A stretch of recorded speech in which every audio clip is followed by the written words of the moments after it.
The next time they're out in a service-based industry, like a diner, food place, and the people are serving you, take a look at what the people really look like now. They look like me. That has changed dramatically in the last 15 years.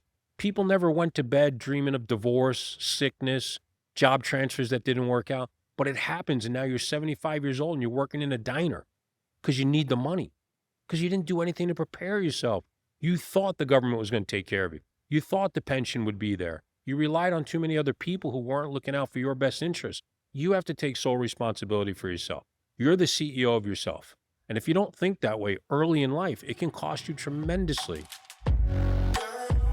All right, guys, today I got someone who's doing big things in the lending space, and he's got a diverse background. He was the co-founder of Nixon Watches. They had a 70 million plus exit a few years back, and we're going to drop a lot of game. I got my man Joel Kraut in the building. What's up, Joel? Hey, Rich, thanks for having me in today. It's a pleasure to be here. Yeah, dude. Appreciate you coming on, man. And now you're the founder of BRRRR.com. And, dude, you bought this freaking domain. You had someone offer you $1 million to buy BRRRR.com from you? It was really just unbelievable. We're sitting around the office in 2018. I'd been a hard money lender for a long time, all the way back in the days when we were really evil people. You know, the perception was we would steal your properties, we'd steal your money. Lend to own was the... Right. Things changed dramatically from, let's say, 2010 to 14 as we started to come out of the crash. Markets stabilized. And all of a sudden, that money became a business solution for normal people. They could get access to these properties, put some lipstick on them, fix them up a little, and then resell them for a profit. And all of a sudden, there was a professional industry. You know, before that, there were very, very few professional real estate investors. No one even knew what it was. I would go to dinner with people. At the time I was married, the other couple would say to me, I don't understand. Why would you buy a house you're not going to live in?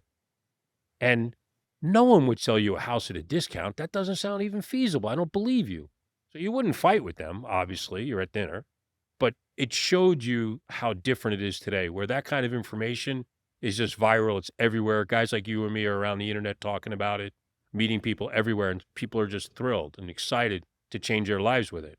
Yeah, so when do you think everything kind of shifted? Because I talk about this all the time. It's like, you know, we got social media today. You can learn anything for free on YouTube. You can listen to podcasts. The ability to get into like mastermind communities, that was never a thing 10, 15, 20 years ago.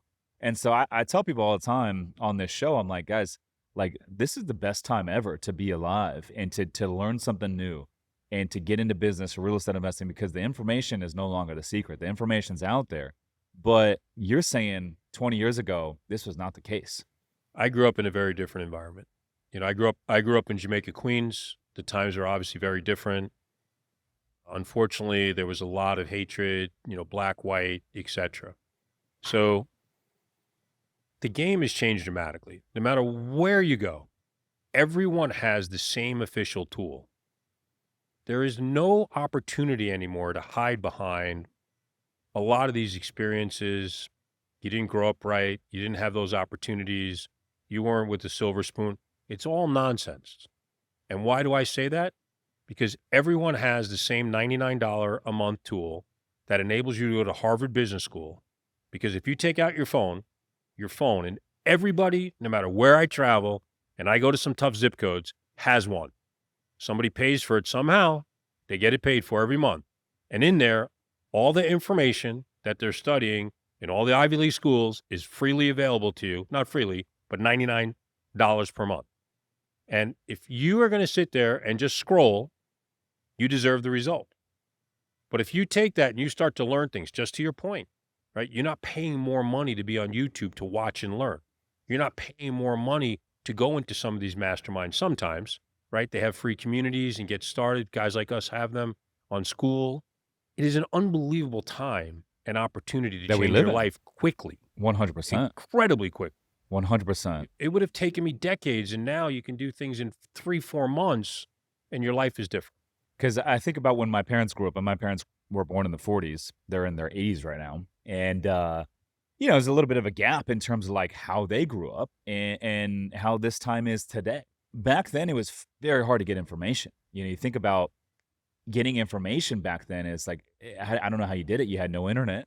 You had no cell phones. We had no social media. We had no podcasts. And so, you know, the ability to access information and know what was right and what was wrong and what was a good deal and not a good deal, all that stuff was like, a lot of people were just speculating. And that's where I think a lot of that scarcity mindset kind of played in a role. Because you hear a lot of that older generation. My parents came from that, and they always taught me from a young age to play it safe, don't take any risks, go get a nice W-2 job that has a pension. And I did all those things. I didn't discover business or real estate until my mid-30s. I was 33 years old, and I'm 40 today. But every step along the way, my parents told me it was too risky. They told me not to cash out the 401k. They told me not to invest in the real estate. They told me not to start a business.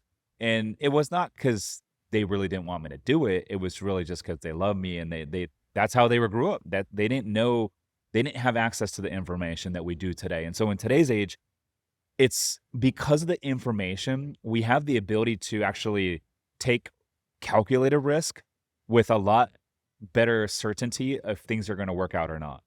And if things don't work out, we have the resources now to like figure out a backup plan and pivot.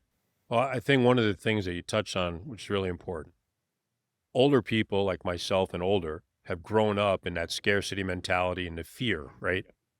There were many times in my life someone might have said to me, Joel, maybe that's not for you, or maybe you're not smart enough, or maybe you don't have this, or you can't do that. And it's basically, and even today, it's always from people who don't have it themselves. You never find a highly successful person telling you what you can't do. They're always helping you, right? You look at a funnel. At the top of the funnel, there's tons of room. And the people at the top of the funnel don't view you as competition. They want to see people rise. And at the bottom of the funnel, where it's really tight and narrow, there's real scarcity of resources, and people are killing themselves for it. But they don't stop and look at what you're saying and see how they can change things. And unfortunately, that scared mentality a lot of times stems from their upbringing, but it's one of the hardest things you have to do to step away from those relationships. And once you do, though, and you get yourself in the right rooms and talk about the masterminds, those people can change your life quickly. And it's an investment, not an expense. I always say, anyone who tells you that you can't have the life that you desire already gave up on getting it for themselves. Competition happens at the bottom. The people at the top are collaborating, game recognized game. And that's why if you listen to this right now and you feel stuck and you're not growing, it's very important that you get in the right rooms. Hang out with 5 broke people, you're going to become the 6th. Go hang out with 5 wealthy people, you're going to become the 6th. And so it's very important to consume the right information and the right content, but also it's very important to get in the right rooms. And, to your point, 30, 40, 50 years ago, we didn't have access to just get in the right rooms. Today, we can just join a mastermind community. We can go to networking events. We can switch up the circles. We can get in the right rooms relatively quickly and relatively easily. I mean, for me, when I first started out, I did my first investment purchase in 1996. And I would lose money doing things. And that's how I learned. I didn't know where their groups were or if they even existed. To your point, the internet was really just getting started. I certainly wasn't an expert at it, that's for sure. So I didn't know how to get information other than going to Home Depot, buying a guy a cup of coffee at what's now called the Pro Desk and ask them questions. They'd usually just start laughing at me. Like, oh, you're an idiot. You never did this before. All the usual things. But then they saw if you were insane enough to keep coming back and take that, they'd actually start to help you and you start to learn. But there are things that I physically paid for on investment properties in 96, 97 that would cost me 1/3 to do right now. And that's crazy, but I just didn't know what I didn't know. We want to try to help people not go through that. This is not a contest to see who can survive the most hardship. And together, we can help people accelerate that learning curve. And again, inside of 36 months, you can change your life dramatically. Inside of 12 months. Look, inside of 4, but I don't want to get people crazy. Yeah. But you're talking to someone in their 20s. And I told this to the son who's a guardian, Amadou. When I first met him, I asked him what 90 minus 30 was. And of course, at first he thought it was a trick question. It's a pretty simple math equation. No one loves math, but he still could blurt out 60. And I said, no, think of it differently. Think about it. It's the rest of your life. So you're in high school. There's this really cool guy, right? He's the coolest guy in the high school. He's got the hot chick. He's got the best car. His parents always seem to have the most money. He's got a cool pool in the backyard. He's having the parties. But he's cool for 2 to 4 weeks. and then someone else replaces them. But if you could do 90 minus 30 well and control how you live every single day of your life, you're the coolest person in the room for 60 years. And I don't know about you, but if I could flip the switch and be that, that's what you want to do. And again, you go to parking lots everywhere in different malls, nice high-end places, and you look at the couples. Sometimes you got to admit, you shake your head like, how could that be? But people's priorities change. People want to be with people, yes, of course, that they find attractive. And you mean like when you see like a very attractive woman at the mall holding hands with a guy that's like, hey, like this girl's out of his league, or vice versa? Or vice versa. Because Okay. a lot of men, as they get older, and I don't mean old, but your age, they start to prioritize things differently as well. They Of course. prioritize peace, someone who could support them in what they're doing, because they want to build things. And sometimes a supermodel's not the right match for that, right? Too much attention the other way. You need balance, and you should support each other. And you find a lot of pairings like that. So yeah, on paper, they might not look like they belong, but in life, they do. And because they've actually paid attention to what each other is looking for, and together they can build that. And if you do what you're supposed to do correctly, and you take a year, 4 months, 12 months, 36 months, and you put your life straight, you can have whatever you want. It's bullshit to think not. That's weakness on your own part, and you need to work your way through that. Yeah, that's really good. I think for anyone listening to this right now, that's a really good takeaway, especially in today's age. But break down the 90 minus 30. So in this example, if you're 30 years old right now, listening to this, you think you got potentially another 60 years in front of you. Go reinvent yourself, become the best version of yourself, and give it to the world. And you got 60 years of runway to go be that version. When I was really down and out, 2010, 11, just trying to survive through the 08 through 10 debacle, I had a couple of core friends left, literally 3. And I wrote a book, and in the forward of my 3 friends that I thanked. The other 97 people that I thought were my best friends all walked away as soon as I didn't have money. So paying attention and understanding who you're with and making sure you have foxhole friends, that's really going to be the underpinnings of your life. Between that and your personal family, your immediate family, those are really, your key people. And then spending some time to think about and write down what you really want in life so that you know how to try to go get it. Too many people, when we're speaking, I'll ask the question, what's the single most important financial goal for yourself for the next 12 months? And you can see half the audience struggling. The other half can write it down in 2 sentences. That other half has a chance to actually go achieve it. The other 50% are lost on an island. Doesn't make them bad people. They're not lesser. They just haven't spent the time to put their own process in place so they can go do what they want. The 90 minus 30 thing is about building so that you can control your time freedom. Too many people are stuck and think everything is about money. Well, you would like to be the person. I called a friend of mine the other day, Tuesday afternoon, like today. It's 1:30 in the afternoon. It's kind of a weird noise in the background. I said, hey, what are you doing?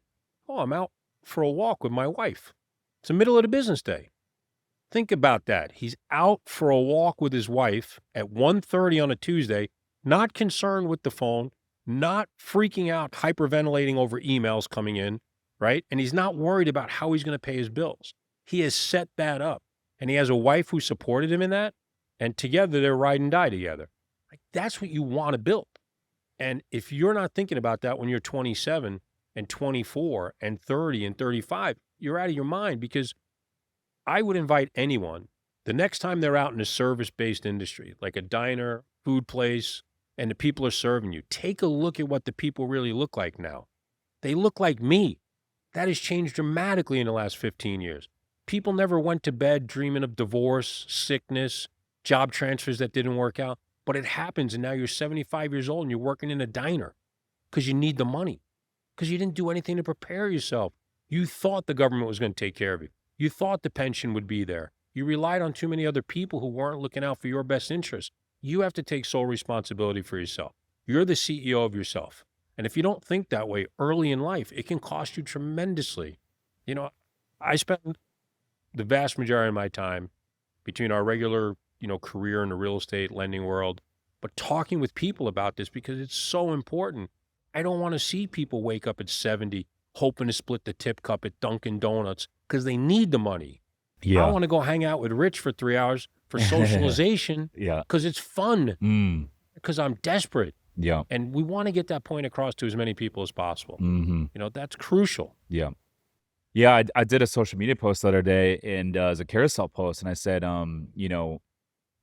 business is hard, but regret is also hard. You Two know, two types of pain, right? and waking up early to go to the gym is hard. Being out of shape is hard, right? And so you gotta choose your heart in this world. But also I always say, like, the best way to measure how much time we have left is not by years, but it's by months. And so average life expectancy as a male in the US is about 77. I'm 40. So I have about 430 something months left until I hit that age. And that's going to go very, very quickly.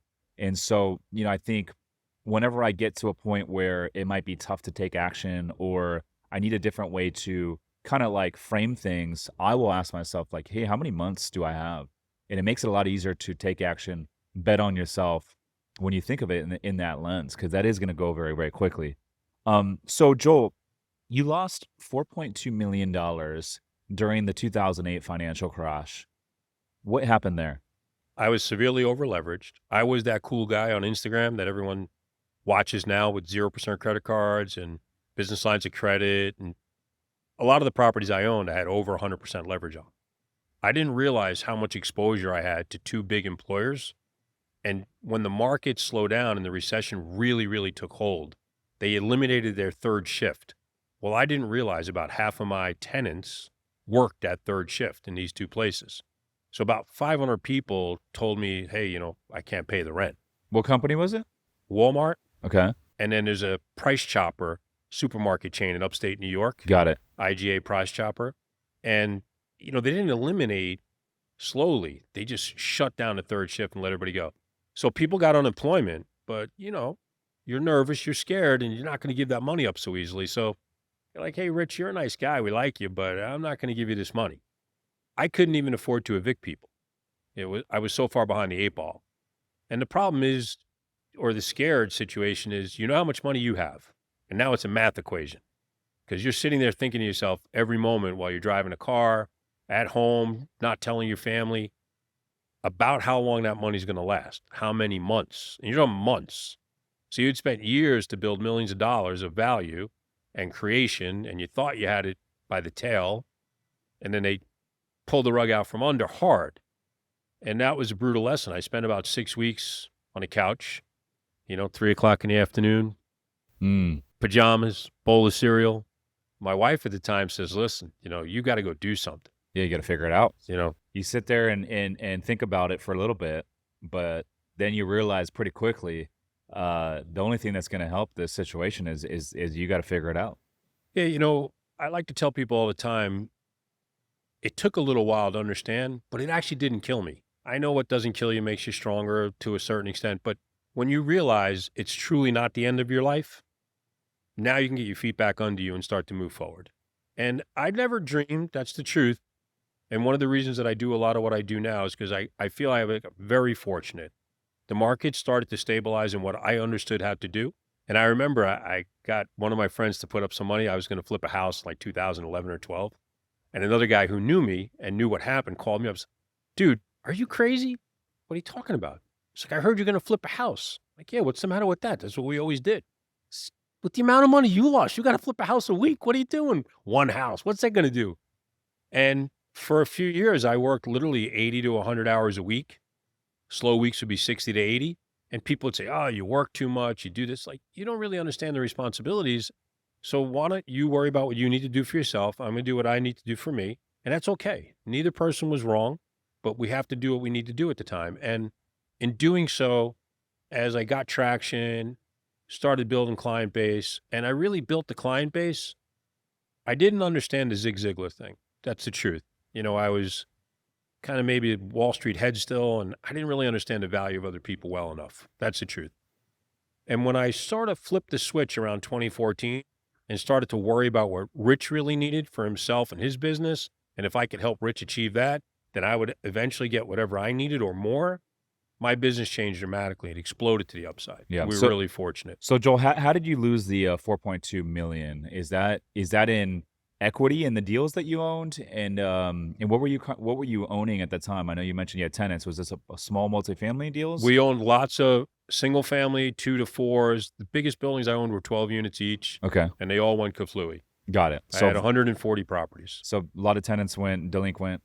They couldn't keep up with the rent. They Vacancy didn't did. try. They I didn't don't try. even know if they could or couldn't. Damn. And then how did you lose the 4.2? Well, I had Was that mortgage. cash that you had? What was it? It was a combination of cash, equity, monies that I paid into. We were also building a subdivision, a 14-unit house. Myself and my 2 partners at the time kept paying money in and interest in the hopes that things would turn around a bit and we could sell the homes. We lost everything there. We sold that development out to Toll Brothers. Most people, not Toll Brothers, Ryan Homes. Most people know Ryan Homes, a New York Stock Exchange listed builder, but they are a home builder. So you're going to lay out all the money to put the infrastructure in the ground, and you're going to sell them the lots ready to be built on. It sounds great, but it gives them time to renegotiate as the market weakens while you're susceptible, and they keep lowering the price on you and you keep losing more money. So we were able to pay the bank in full, thank God, but we did lose our equity that we put in, myself and my 2 partners. So you didn't technically foreclose, but Correct. everything you sold it for went to the bank. 100%. Yeah. It's almost like a polite deed in lieu Mm-hmm. where we gave the deed back, but we sold the deed actually to Ryan Homes. I remember in 2008, I was a senior in college, and I was about to graduate, actually, but I was working as a car salesman at Mossy Nissan here in San Diego. And I wanted to sell commercial real estate when I got out of college. And because I actually like sales. In college, I started off selling cell phones at the mall, and this is before everyone had cell phones. And I got pretty good at it. I was like top 2 or 3 every single month with the company. And some of my buddies were like, they went on to sell car sales, and they said, dude, you'd be pretty good at this. You should come sell cars. You'll make more money. So I went and did that, and I thought, man, I want to sell commercial real estate when I get out of college. But anyhow, I remember being in the car lot during 2008 when this kind of crash thing went down. I remember one day vividly where like the stock market would just literally fell off a cliff, and it was just like news headlines all over, like recession is happening, recession is happening. And I remember just watching the TV then, and that was basically like the entry into my like professional career. My working years was basically at the peak of this 2008 financial crash. And I interviewed at CB Richard Ellis and Grubb and Ellis, and they were like, "Hey, dude, we love your energy, we love your hustle, we think you'd be great at this." But they're like, "Kid, this is not the right time to get into the industry. This is not something that you want to get into now." They're like, "Go do something else." And that's when I stumbled into an 11-year career as an air traffic controller, which is government job. They're more recession resistant, and so it made a lot of sense. But that was basically how I ended up in air traffic, was because of that financial crash. Otherwise, I'd probably be a commercial real estate broker right now. I remember for myself, really vividly, like trying to think of what can I do, because I had no money, zero. And I needed to do something that wasn't going to take capital to get started. I'd left the corporate world in 1987, so I hadn't gotten a paycheck in a long, long time. And to this day, still not. But believing in yourself, but really believing in yourself, not just saying it, and understanding, you talk about the crash in the stock market. I was there in the crash in the stock market in 1987. We were on the floor trading. The market went down 25% in a day. So when people are telling me, oh, the market's down 2.39%, like, everybody take a breath. It's about perspective in life. That's not going to kill you. Is it a bad day? Of course. Am I rooting for that for anybody? Absolutely not. But sometimes we need to take a breath, slow ourselves down so we can think clearly. Nobody's making good decisions, myself included, when they're running amok, right? So being able to be with people who can stay calm, professionals that have some experience in seasoning, is crucial for younger people to latch on to the right types of mentors that can help them, right? When I was around as a young guy at 20 years old, there was a lot of people in these companies that had been there 30 years, but some of them had 2-3 years of experience. They'd just been riding out, eating sandwiches at their desk. I didn't know. No one really explained that to me till many, many, many years later, when it became obvious, because those people were still sitting there eating sandwiches at their desk, and other people had left and gone out to start their own companies and do great things. You want to find mentorship that's active in things you love. And if you can find what you really love early, then it's just a matter of how big you want it. That's really big. So you mentioned you were 100% leveraged with some of the real estate. How did you get 100% leverage on some of these deals prior to the '08 crash? So a lot of people are old enough out there that have heard of banks like Wachovia, which Yeah. eventually in the And middle they of were the doing the night, stated income loans. they were doing all this stuff. But one of the things they did that the government thought was okay at the time, they would let me, the buyer, legally get 123% of the purchase price at closing. On a purchase? Yes. Okay, what about cash out refis? How leveraged will they go? Cash out refis were still a little bit different at that time. You still had to own the property for a year before you could go to full market value. So that wasn't such a big problem. It was more the And problem. how high a leverage would they go ballpark on a cash out refi? I'm talking I 80? think 80% was the max. But the opportunity to go to the table as legally as the buyer, you didn't have to do anything to the HUD.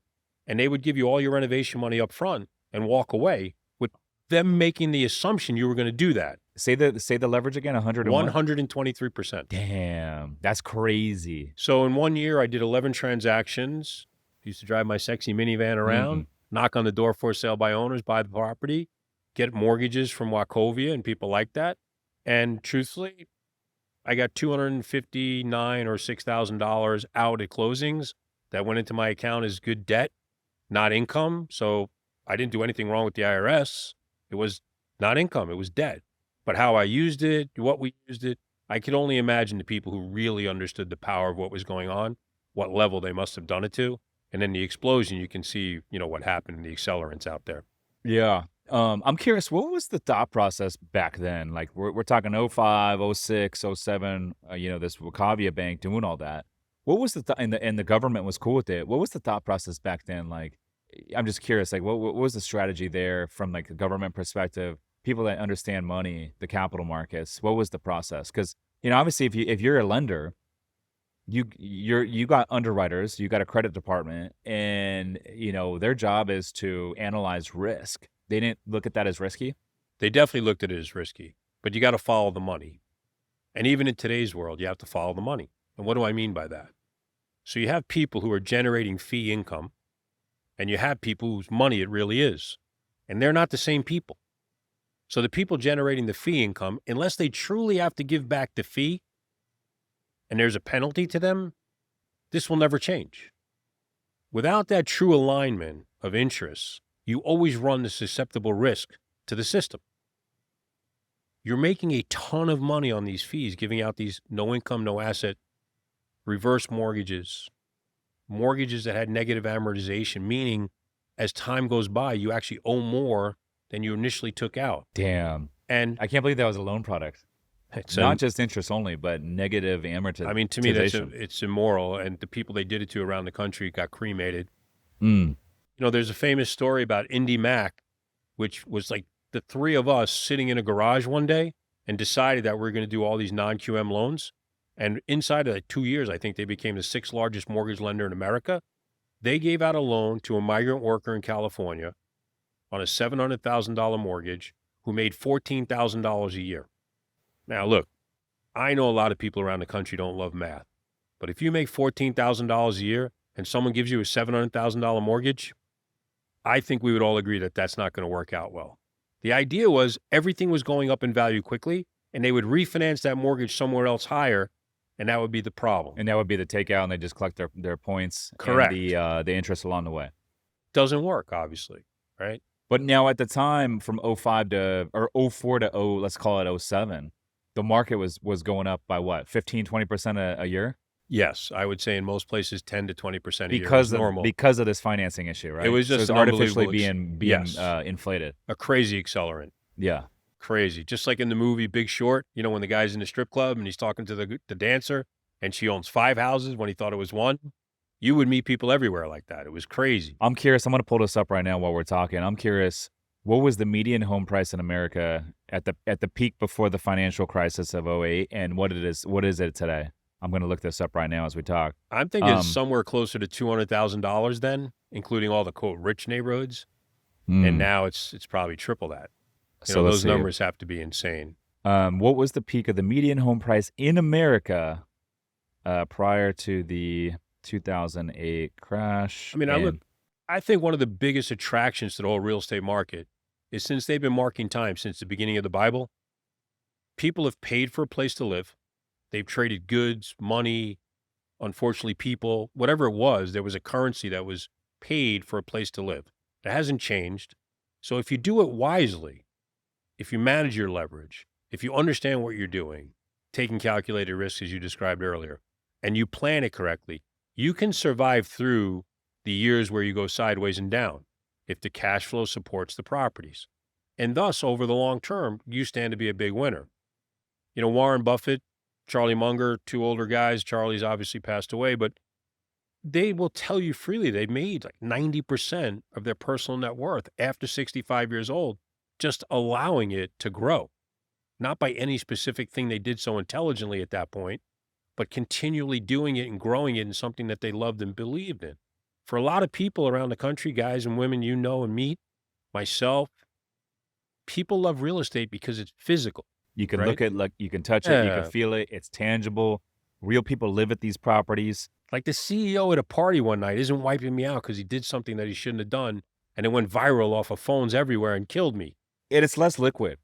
Like, if you think about the stock market or crypto, people can buy and sell, they can enter the market, they can exit in the matter of seconds just by pushing a button on their phone. And so it's very emotional based.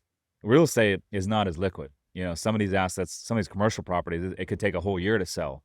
And so even like a single family home, even if the market's hot and you price it very aggressively, it's still going to take probably 45 days from start to finish. But in today's world with synthetic products and derivative products, there's a lot of different ways to be able to monetize that didn't always exist. So you might not be able to tap all of your equity, but you can get to some. Okay, check this out. So this according to ChatGPT, it's pulling from multiple sources online, but the peak of the median home price in the U.S. prior to the '08 financial crash was in 2007, and it peaked out at $219,000. And the low U.S. median home price, the low in America post financial crash was 2011, 166K. So to give you perspective, '07, 219, '08, 198. That's a huge dip. '09, 172, massive dip. '10, 172, and then 2011, 166. So it kind of stabilized around in 2010. Now, here's the kicker.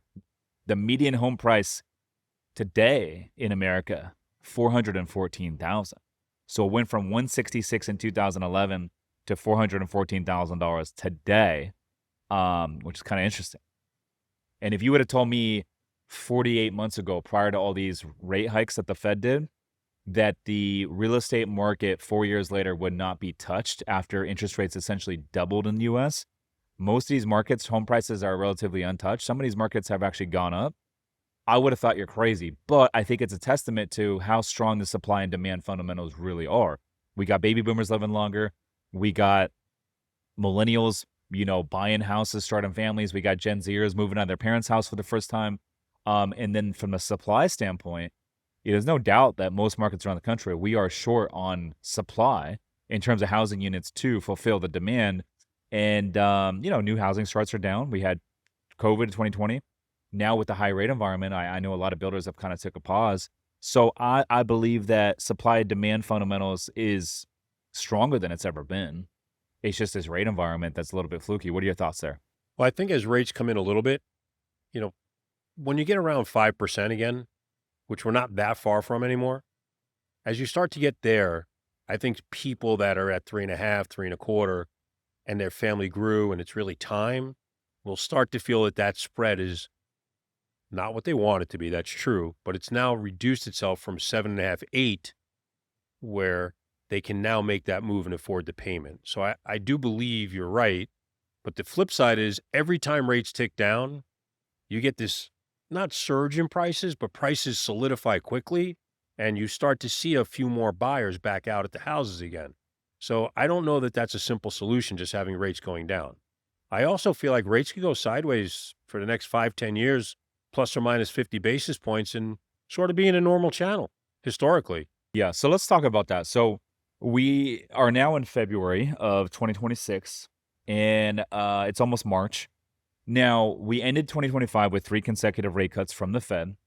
They were all quarter basis points for a total of 75. And we have a new Fed chair that's been announced. This guy, Mark Warsh, I can't ever pronounce his name, but he's going to be taking over in May for Jerome Powell. Now, a lot of people are baking in. I have guys on the podcast. I ask them, and a lot of people are saying we're gonna get anywhere from 50 to 75 basis points worth of cuts this year. The more aggressive folks say we might get 100. Okay, I think that's the market sentiment for most people out there that work in the capital markets. What is your forecast for the interest rate environment in 2026? How many basis points worth of cuts will we see? Look, I'm just a regular guy. I'm not licensed to do anything, so this is just my personal opinion. I feel if we get to 50 basis points, we did well. Obviously, the government is going to keep a lot of pressure on the Fed. The world markets are keeping a lot of pressure on the Fed. They want to see rates go down, take some pressure off the markets globally. I understand that all, but in the end, debt is incredibly high here. You're seeing some issues in credit card debt, car loans, and then a quiet one that a lot of people don't talk about, but it's really a difficult one for the markets, and that's student loan asset backs. Student loans are defaulting at alarming rates. A lot of those loans are held by private lenders, not just the government. So it's not as easy for the government just to give forgiveness unless they pay for it outside. And that will take time, a lot of negotiation, but that's a danger spot for our economy. That could be a bigger implosion than some of the other ones we've had in the past. And not that many people talk about it that freely. So I think rates will go down, to your point. I don't think they'll go as much as people want. Markets rarely ever do what the masses want. And I think the unpopular, least expected would be 25 to 50 bips for the year, basis points for the year. And I believe that's probably what will happen. Okay, and will we see the 25 to 50 right when the new Fed chair takes office, or are we going to see that in the back end of the year? I feel like they'll push them to do it quick. Right away. I think so. Okay. Fortunately or unfortunately, yes. Okay. I think the government's going to keep that. So we'll see. Potentially we'll see one in May and another one in June, type of thing. Right, but also you got to remember, a lot of people are seeing those cuts and think that's going to translate into every interest rate around. It doesn't. I know that's the prime rate of interest and the federal funds rate. A lot of people aren't borrowing at those rates. For a lot of the normal people like myself, we need to watch the 5-year U.S. Treasury and see what that's doing, because that's going to affect how we're borrowing money in the commercial markets, mortgage rates on a day-to-day basis. So we need to watch that as well.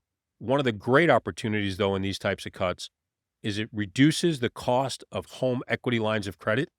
And theoretically, if you have some discipline, you should take that savings and put it down and pay towards other high-yield debt that you have, like a credit card, or pay down high-interest auto loans if you have those. Unfortunately, most people will use it to go to dinner, buy more expensive consumables, and not use it as wisely as they could, unfortunately. But for those that do, that's a great break, and it's a good opportunity for them to save and knock off some debt. Mm-hmm. Yeah. It'll be interesting to kind of see where this navigates.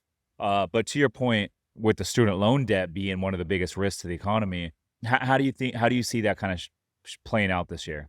I think the government's going to be under tremendous pressure to help. Will there be loan forgiveness? They did it. Biden's office did it to a small effect once. You know what happens once something's done once, it's easier to do it again and again. The hardest time is the first and everything in life. So they sort of broke that veil, and I guess they'll do it again. Yeah. Now, what do you say to the people that had student loan debt and they went and hustled and grinded and they worked 60 to 80 hours a week like you did for multiple years to pay off all their student loan debt? What do you say to those folks? I think it's a crime that they're going to get hurt like that.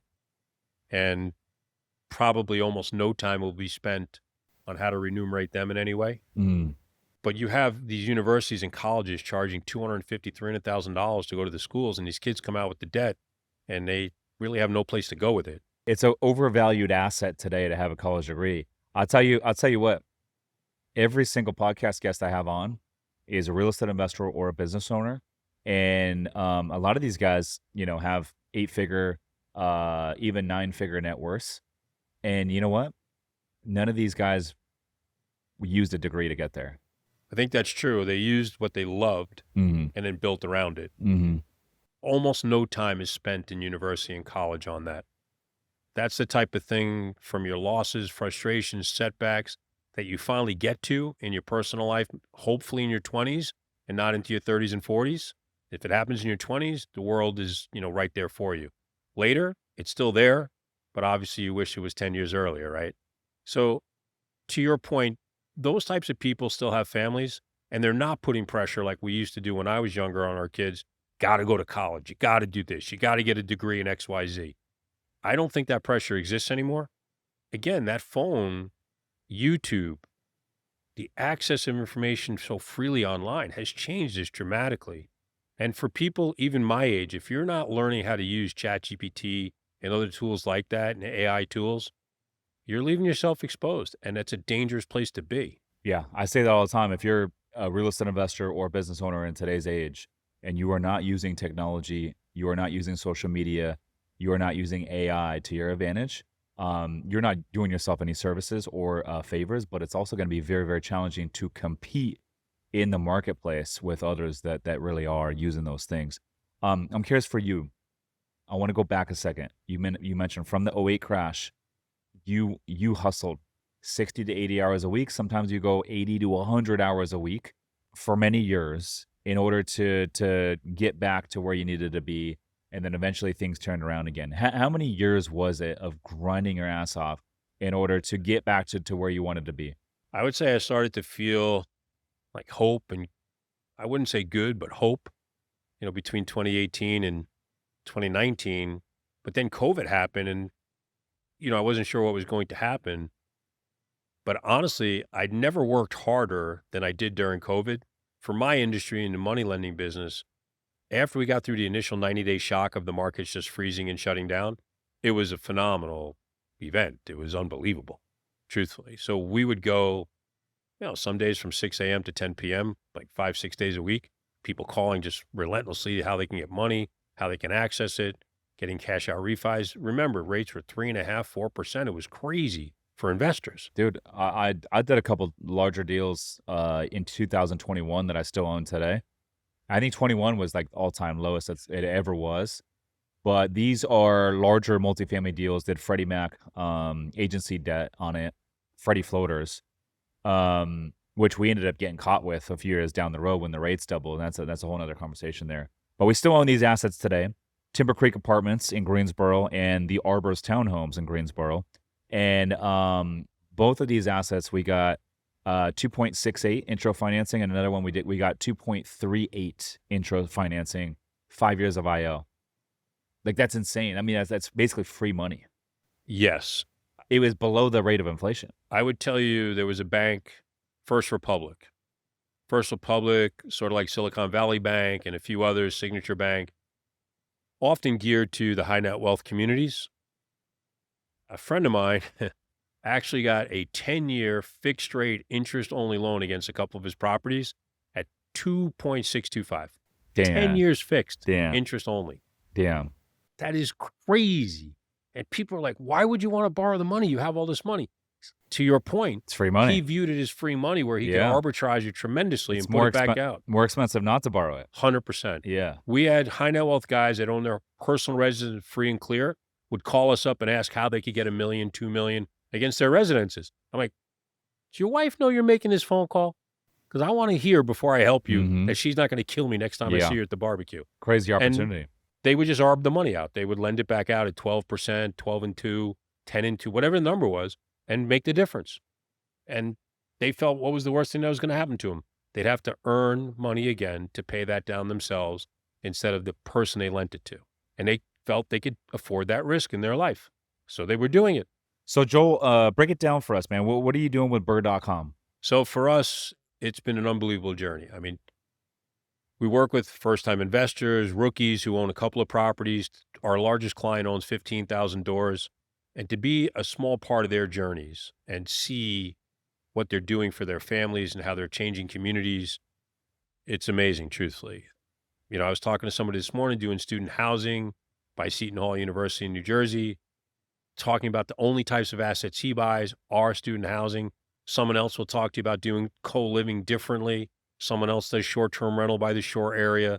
Someone else is in Oklahoma just doing long-term rentals and loving it.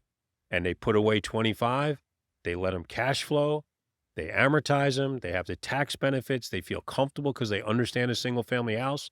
I know for a lot of us in the real estate investment world, that is not the sexiest asset, but for most people, they go to sleep dreaming of living in that every single night. So for a lot of investors everywhere, it's still a preferred asset of choice. We love those. They're very simple to work with. Again, you see people, English is a second language, foreign-born American, men, women, tall, short, skinny, fat, white, black, doesn't matter. They are building portfolios and legacy, cash flow, tax benefits, using the same benefits that people who own buildings like we're sitting in right now work for them so that I can use that on my two-family on my tax return. It's awesome, right? I mean, I have really the smartest people in the world fighting for me on taxation issues that I can take advantage of. I'd be nuts not to. And you're seeing small business owners everywhere in America, because of the way taxes have changed, buying these 2 and 4 units because they need the depreciation as an active investor to be able to write it off against the rest of their income. So I really believe the industry is a really healthy spot. I believe it will double over the next few years. We're basically taking banks' products like debt service coverage ratios, products and fix and flip loans and small new construction projects away from banks by making it super easy for the Rich Summers of the world to be able to go execute. And people like that. They'll pay a little more sometimes in interest on fix and flip loans and or new construction loans, but on a 30-year type paper that we put out, it's equal to or even better than banks currently. So, okay, so you mentioned a couple of things there. Short-term bridge loans, which is short-term, typically, 12 months, 24 months, sometimes even up to 36 months, higher interest, and then you mentioned 30-year. So are you guys doing the short-term stuff and the long-term stuff, or like what is it exactly? So we do both. You do both, We okay. do a lot of the fix and flip loans that now have become fix and hold loans. There's so many flippers across America that now want to become legacy players, and now they're starting for the last year or two. To hold their assets because they can't flip Eh, them? Also, they couldn't flip them, so I know Instagram made it sound great to, To hey, flip. we're going to hold them and become A landlords. lot of the flippers I know today are wholesaling deals. They don't wanna hold these Yes. deals anymore. They just wanna wholesale. Absolutely, and then the one they cherry pick out of the 4 they found that month, that's a really good one. That's the one they'll Right, they'll that's the one renovate that and keep. yes. Got it. So you're seeing that all over America. That's absolutely true. But to your earlier point, look, the coasts have rotated a bit to Central America. What we traditionally, when I was young, called the Rust Belt, right down the middle part of America. And those states are doing really, really well. A lot of people from California now invest in Ohio. A lot of people in the Middle East invest in Ohio. From Southeast Asia, My first invest. ever real estate deal was in, Cincinnati, Ohio. An 11-unit apartment building. I bought it for $350,000, sold it last year for $720. And, it didn't make me rich, but it got me in the game, and I learned a lot of lessons. I made all the mistakes, and I still made money off that deal, but most importantly, it got me in the game. And so if someone's listening to this right now, Joel, do you suggest for them to go invest into a cheaper market, a lower risk market, a higher cap rate market to where you can make some mistakes and you're not going to lose money? Or do you suggest that they go into a higher growth market that's on one of the coasts? So I think there's 2 ways to answer that question. One, at my age, I like to do deals that are basically brain dead simple. I'm not looking for home run type stuff. So if I'm going to do something in the Midwest, we invest in a couple of those areas with some of our clients and they help us as being boots on the ground. What I like about those is they cash flow.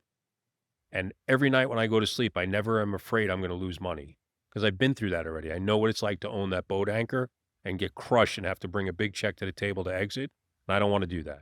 One of the things that I would suggest for people around America, if you're going to do that and go to, quote, the low-cost markets, there's a huge difference in these markets between the lowest costs, $10,000 higher, $20,000 higher, in the quality of the area and the quality of the house.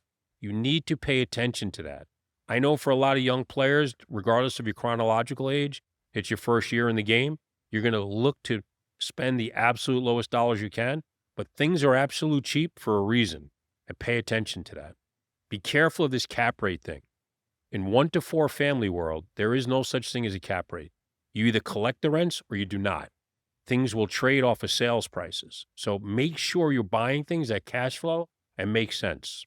The type of deal you did in Cincinnati, yes, I love to see people 5 units, 7 unit, commonly referred to in the commercial world is the widows and orphans, right? The players are looking for 20, 40, 100 units. But me, Joel, just going into a market and want to get my feet wet, 5, 6 unit that a lot of people kind of frown on because it's not sexy enough to draw a lot of attention. I can cash flow them. Yes, they're going to slowly appreciate, but they're going to give me my tax benefits, going to give me my cash flow, and eventually some appreciation, or I can give them to my Yeah. kids. So I like that. And it gets you in the game. Like, I think about this 11 unit deal. I bought it in 2019, Cincinnati, in the Norwood area, 5146 Carthage Avenue. You guys can look it up. Ohio, Cincinnati, 45121, if my memory is correct. It's crazy how many addresses you memorize over the years. I was just thinking 44121 is in Cleveland. So Okay, Cleveland Heights. 45212, I believe. Anyways, and shout out to JD Smergy. He's actually the broker who sold me that deal. He sold me another 8-unit building on the south side of the river in Covington, Kentucky, and that one I got for 207. It's crazy. Sold both of those last year, but now JD invests with us with Summers Capital, which is cool. So shout out to JD and his wife. But anyhow, I digress there. So me getting into that deal, like 350 grand, is like $31,000 a door. I made all the mistakes. We had like 4 or 5 tenants move out. I hired the wrong property manager. I had to hire a different property manager a couple months in, doing an out-of-state renovation.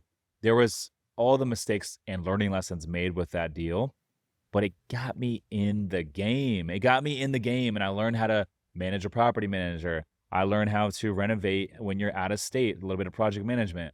I learned how to raise rents, how to market and sell a property, how to do a cash out refi, all these little basic things I learned how to do, and it got me in the game. Now, an 11-unit deal here in San Diego It's a whole different animal. might be $5 million to get in Right. the game, $6 million Right. to get in the game. That's a different animal. But doing a $350,000 property out there, puts 25% down, got me in the game. It was easy to get lending on it. It was easy to get the reps and the at-bats in, and it got me in the game. And then once you're in the game, because you don't know what you don't know until you get in, right? And then now you get your feet wet, you see what you like and what you don't like, and then you can kind of figure out what the next move is going to be. But I tell people all the time, like, the people ask me, hey, what deal should I do first? Like, and people are like holding out for the perfect real estate deal. I'm like, guys, no one retires off of their first deal. The purpose of the first deal is to get your feet wet. So just something small, something simple. I don't care if it's a single family home that's, $200,000 and wherever. Just go do it. It gets you in the game. I feel like once you're behind the curtain, the whole world changes, to your point, right? Having that opportunity to learn with your own money changes everything also. It's very personal. Now you actually pay attention to everything. You write notes, you look at them, you talk to other people, you pay attention to conversations, you ask questions that really help you selfishly, and that's fine. One of the things in our space that is really unique, I feel, it's unbelievable how much game people will give away for free. But you must show up with intent. Don't waste someone's time. Don't come to Rich and say, hey, I just want to hang out and pick your brain. He doesn't want to hear that. Rich, I'm working on this property. I got these 3 questions, man. I can't seem to get it right. But I was looking and talked to a couple guys. They said, you're great at this. Could you just help me with these 3 questions? Like, now I'm not wasting your hours of time. I'm not begging you to give me those hours of time. But in 15 minutes, you might change something for me, right? 2 of the 3 of those answers might be beautiful gems that I can continually use. And people will give that up for free. You can go on YouTube University. That's really good. But finding those people live who are in the fields doing them and being able to touch them, it's easier than people think, and it's invaluable. I'll give you another good hack for the listeners out there. That's really good. I started a podcast in 2019, which I no longer have, and it was in the apartment investing space. And I just literally interviewed apartment investors, and that's how I learned the game. I just interviewed all these apartment investors that have been in the game for 5, 10, some of them 30 years. And I just asked them questions that I legitimately had. And it served 2 purposes. Number one, it was a great way to get access to these individuals. And once you build a relationship with a lot of these guests, they'll take your phone call. Number 2, I got to ask him questions that I legitimately have. And then number three, we started to build an audience of people that wanted to learn the game. And now through that, we got, access to people that wanted to invest, lenders, all sorts of different stuff. And so that was a hack early on, is also creating some sort of ecosystem to where you attract these folks. Let's take that a step further. Let's Yeah. think about it logically for a second. As a property manager, you're learning on other people's dime, right? When you leave the property management business and you go into assets under management and you start buying properties, that's the person you want to tap in with. That person has the experiences of learning on someone else's dime. And now you're buying a professional's experience that is cherry picking deals, that understands how they really work. That's a good investment. Those people can be invaluable when you're teaming up. Like if I'm going to these real estate investment groups and talking to other people around the country, I want to find those guys, men and women, because they have a lot of experience and they're about to capitalize on it. And I want to partner in with them. Now, if you're listening to this and you want to get into property management, be careful, because Tough it business. is a very tough Tough business. business. It's thankless. It's a lot of headaches. You're putting out fires every single day. Absolutely. It's very challenging. One of our arms of our business is property management. We self-manage all of our stuff, the hotels, the short-term rentals, and trust me, it is a lot of work, a lot of pushing and pulling. And so just use caution if you're going to get into the game, is all I'm going to say. Now, I'm curious on the BRRRR thing real quick. Who is the perfect person to use your product? We work with tons of self-employed people that are trying not to use their tax returns to qualify. We're not asking for any tax returns, no personal income verification. So it opens up things tremendously. But I would say, and people are often shocked, we have so many high net wealth people that have built portfolios over time. Look at the example you just gave. A property you bought in 2019, your portfolio looks a lot different than it did then, Yeah. but you might still hold it. Yeah. And I held you- it for 6 years. yeah, you want to do something simple and refi that's just on one property. And I don't want them to ask me about the other 40 properties I might own. So we can do that for people. So we have a lot of 800 credit scores that have a lot of 15, 20-year experience type people that have multiple properties that call us up. Could you just do this 1-2 family refi? I've owned it for 18 years. I don't know. I'm just never going to sell. I'm going to give it to my kids, but I don't want anyone looking at my apartment buildings, to your point, right? I have this 40-unit building over here with Freddie Mac done on it. I don't want you guys asking me questions on it, and we don't. So people like that. So we get both types of investors at a growing numbers. And to be honest with you, it's not just that, but it's like the due diligence with a lender. Let's just say a lot of these banks and credit unions, the regional banks, they're gonna look at global cash flow. Well, as you start building a portfolio, you got 18, 19, 23 LLCs and all these properties, and if they're gonna want to look at operating agreements and P&Ls for every single entity, every single property, like good luck getting a loan done. It's like they want your blood type, they want your spinal fluid, like they want every little thing. We don't like working with those kind of lenders, and that's why I say, lenders like BRRRR.com with what Joel has here, great to work with. They're not going to be checking all these different things. It's going to be very simple. Look at your scheduled real estate owned, probably, right? They're not looking at tax returns. They're going to look at how the deal underwrites from a DSCR perspective. If that looks good and you have decent credit score, what's the credit score that you require? Probably not even 700, right? We can go down to 660. 660, there you go. But at 680 and above, we can do 80% of purchase prices and 75% on cash out refi. There you go. So it's pretty easy. You heard it there. They're not going to look at tax returns, and they're just going to look at the deal, the experience to sponsor, and you got a 660 or above, you're good to go. Joel, where can the folks get in touch with you if they want to use your loan service? The easiest place to find us is right at the website at BRRRR.com. That's probably the simple, most straightforward way. We don't use AI chatbots. We actually respond to you. That's really good. And just confirm that's BRRRR.com, 4 Yes, R's, B right? with 4Rs.com. I love it. And what does it stand for? Buy, Renovate, rent, refinance, and repeat. repeat. The $1 million domain right there, my man. Joel, I appreciate you coming on the show, man, dropping so much value, so much game. Where can the folks follow you on Instagram? I'm at Joel BRRRR, so Joel B with 4 Rs, or BRRRR_loans. He's the BRRRR guy. I'm going to be hitting you up, man, next time I come out to Jersey, man. That'd be cool. We got to talk some college hoops. And Yes. Joel, I appreciate you coming on, man, dropping so much game, so much value. I'm Rich Summers. Listeners, thanks for tuning in. We'll see you guys on the next one. Peace.